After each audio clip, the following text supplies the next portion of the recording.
ბიზნესის კეთების შესაძლებლობა, გამართული ჯანდაცვის სისტემა და სოციალური პროგრამების ეფექტურობა. ეკონომიკურად რამდენად მიმზიდველია საქართველო აფხაზებისთვის და ოსებისთვის. აფხაზების და ოსების საქართველოთი დაინტერესებაზე საქართველოს სახელმწიფო მინისტრი რეინტეგრაციის საკითხებში პაატა ზაქარეიშვილი რუსული კომერსანტისათვის მიცემულ ინტერვიუში საუბრობს. ზაქარეიშვილი აცხადებს, რომ საქართველო ეკონომიკურად დღითი დღეძლიერდება, რაც კიდევ უფრო გააღრმავებს აფხაზების და ოსების საქართველოსადმი დაინტერესებას. TV3-თან პარლამენტის წევრი გია ვოლსკი ასევე აცხადებს, რომ ქვეყანაში მიმდინარე ეკონომიკური პროცესები დადებითი ტენდენციით ხასიათდება და არსებული სოციალურ-ეკონომიკური გარემო ოკუპირებული რეგიონისათვის დროთა განმავლობაში კიდევ უფრო მისაღები და მიმზიდველი გახდება.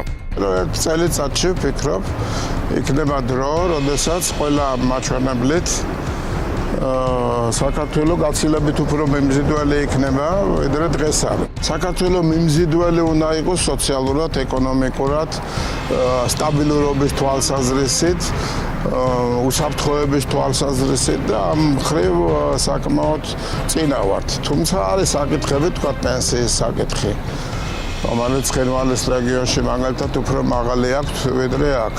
თუმცა ამ პენსიის რეალიზაციის სფერო არის საკმაოდ დახურული და უკიდურესად შეზღუდული, განსაკუთრებით ახალგაზრდებისათვის.